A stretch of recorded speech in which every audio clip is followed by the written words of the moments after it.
আর যে উপলক্ষে আজকে সভাটা ডাকা হয়েছে, বিএনপির ভারপ্রাপ্ত চেয়ারম্যান তারেক রহমানের বাংলাদেশে ফিরে আসা উপলক্ষে, সেটাও খুব গুরুত্বপূর্ণ।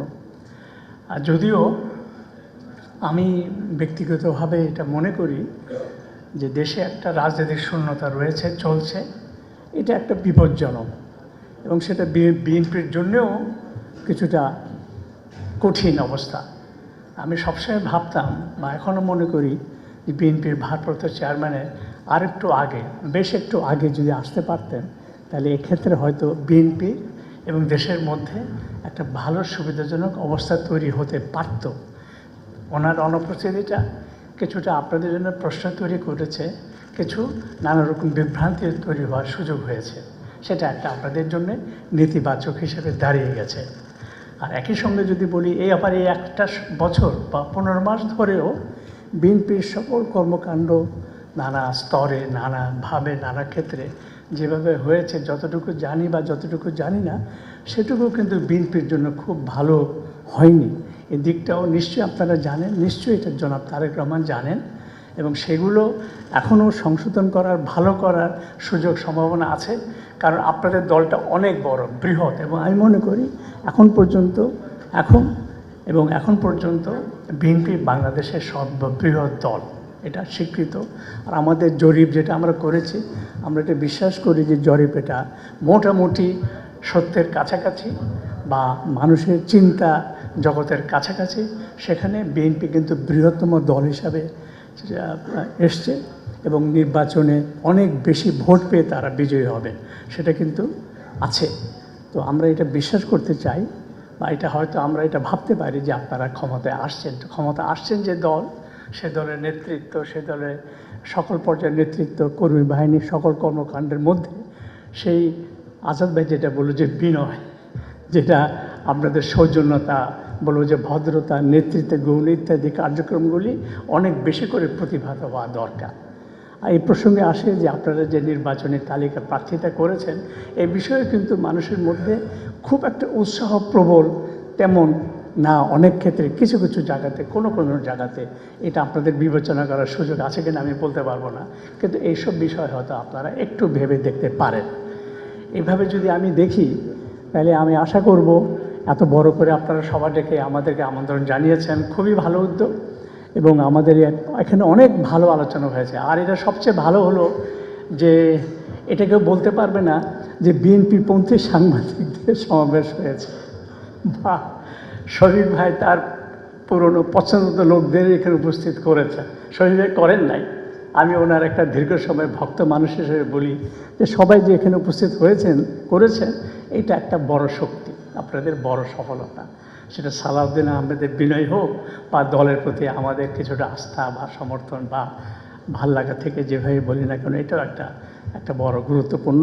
আজাদ ভাই যেটা বললেন 6 মাস অনেক দূর, যে একটা বৈঠক সাংবাদিকদের সঙ্গে, সম্পাদকদের সঙ্গে, এটা যদি মাসে হলে ভালো হয়, না হলে 3 মাসে হতে পারে।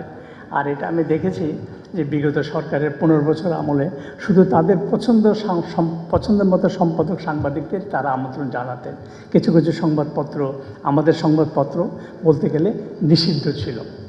আর শফিকুর রহমান আর মাহমুদুর রহমানের কথা আমি নাই বললাম এখানে, ওনারা তো জেলে ছিলেন একটা সময়, নানাভাবে নিপীড়িত, দেশের ভেতরে দেশের বাইরে একটা ছিলেন তারা। আর তার বাইরে যদি আমি যাই, যে আজকে যে অবস্থার পরিবর্তন বা সময়ের কথা যেভাবে আপনারা প্রথম আলোর ডেইলি স্টার বা সংবাদপত্রের উপরে হামলা আক্রমণ নিয়ে বলেছেন, এটা ব্যক্তিগতভাবে আমরা সবাই আপনাদের প্রতি বিশেষভাবে কৃতজ্ঞ। এই সংকটময় সময় আমাদের জন্য যখন একটা বড় দুর্যোগ, তখন আপনারা সবাই দলমত নির্বিশেষে সকল ধরনের পত্রিকা, সকল সাংবাদিক, সকল ইউনিয়ন, সকল আমাদের প্রেস ক্লাব আমাদের সাথে দাঁড়িয়েছে। এটা একটা বড়, আমি মনে করি যে এই প্রকাশটাও আমাদের সংবাদপত্র বা ভবিষ্যৎ সংবাদপত্রের সম্ভাবনা, গণতন্ত্রের সম্ভাবনা নিয়ে খুব ভালো একটা জায়গা তৈরি হয়েছে। এটা রক্ষা করতে পারলে আমাদের জন্যে খুব ভালো হবে। আর এই প্রসঙ্গেই নির্বাচন চাই, নির্বাচন হোক সুষ্ঠু। আমি সবসময় এটা বলে এসেছি, এবং আমি সবসময় বলতাম যে যত কিছু হোক না, নির্বাচন হবে। অনেকে প্রশ্ন করতো, আমি তাদেরকে বলতাম যে আমি কোনো কিছুই সন্দেহ করি না, ভাবি না। কিন্তু এখন আমার মনের মধ্যে একটু মনে প্রশ্ন যাচ্ছে, যে সময়টা যাচ্ছে, আগামী দিনগুলি কেমন যাবে, আগামী 2টা মাস কেমন চলবে, বিগত কয়েকদিনের যে ঘটনা তার কি প্রভাব হবে, কতটুকু হবে, এই নির্বাচনটা কতটুকু ভালো হতে পারবে, প্রশ্ন আমার মধ্যে জেগেছে। আর নির্বাচন উত্তর সরকার প্রতিষ্ঠা করলে বিএনপি কেমন করতে পারে সংবাদপত্রের সঙ্গে। আমাদের অভিজ্ঞতায় বিগত 50 দশকে আসলে কোনো সরকার আমলে সংবাদপত্র শিল্প নানা কারণে খুব ভালো থাকতে পারেনি, নানা রকম সমস্যার মধ্যে দিয়ে গেছে। তার মধ্যে আমি পার্থক্য করতে চাই বিগত 15-16 বছর বিগত স্বৈরাচারী সরকার আমলে সবচেয়ে বেশি নিপীড়ন, চাপ, ভয়, ভীতির মধ্যে দিয়ে সংবাদপত্রকে যেতে হয়েছে, আমাদেরকেও যেতে হয়েছে। কারো কারো ক্ষেত্রে এটা ভয়ঙ্কর রূপ ধারণ করেছে। আমরা রক্ষা পেয়ে গেছি। এরপরে আমি যদি বলি যে তার মধ্যে বলবো যে 15 বছর বললাম, আর বিএনপি শাসন আমলে খুব স্বস্তিতে ছিলাম তা না। আমি যদি পার্থক্য করি দুই সরকারের মধ্যে, বিএনপির ক্ষেত্রে অধিকতর স্বস্তিদায়ক ছিল। আমি এখানে একটা ছোট্ট উদাহরণ হাজির করতে চাই যে হাত তুলে দিয়ে এত বিএনপির হাত তালি তারা দিয়েছে, তারা বিএনপি না ভাই, গণমাধ্যমের কথাটাকে শোনে। সেটা হচ্ছে যে যখন শেখ হাসিনা 2096 সালে ক্ষমতা আসলো, তার কিছুদিন পরে কিন্তু ছাত্রলীগের দৌরাত্ম্য প্রচণ্ড বেড়ে গেল সারা দেশে, সর্বত্র, ঢাকা বিশ্ববিদ্যালয়ে তছনছ। আমরা লিখলাম প্রধানমন্ত্রী ছাত্রলীগের সামলা। উনি প্রচণ্ড ক্ষেপে গেলেন, প্রকাশ্য জনসভায় গালমন্দ করলেন, কিন্তু ছাত্রলীগের দৌরাত্ম্য চলতেই থাকলো। পরে লিখলাম প্রধানমন্ত্রী শেখ হাসিনা ছাত্রলীগকে সামলাতে পারলেন না। শেষ বিএনপি জিতলেন নির্বাচনে 2001 সালে। মোটামুটি ওরকমই ঢাকা বিশ্ববিদ্যালয়ের সারা দেশে। আমি আবারও লিখলাম প্রধানমন্ত্রী খালেদা জিয়া ছাত্রদেরকে সামলা, এবং তিনি সামলানোর চেষ্টা করলেন।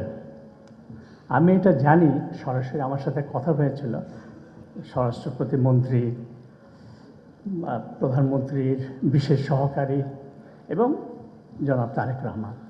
তারা আমাকে আশ্বস্ত করলেন সেদিনই রাতে যে আমরা ব্যবস্থা নিচ্ছি, মতি ভাই আপনি দেখেন। এবং সত্য, ঢাকা বিশ্ববিদ্যালয়ের ছাত্রদের নিষিদ্ধ হয়েছিল, আপনাদের মনে আছে? আছে, হ্যাঁ। এবং ছাত্রদলের সভাপতি তখন একজন সংসদ সদস্য নাসিরউদ্দিন পিন্টু গ্রেফতার হয়েছিলেন। এই পদক্ষেপ তিনি নিয়েছিলেন বিএনপি সরকার। যদিও পরে সেই অবস্থাটা থাকেনি, নানা কারণ থাকতে পারে। তো এটা একটা বড় পার্থক্য।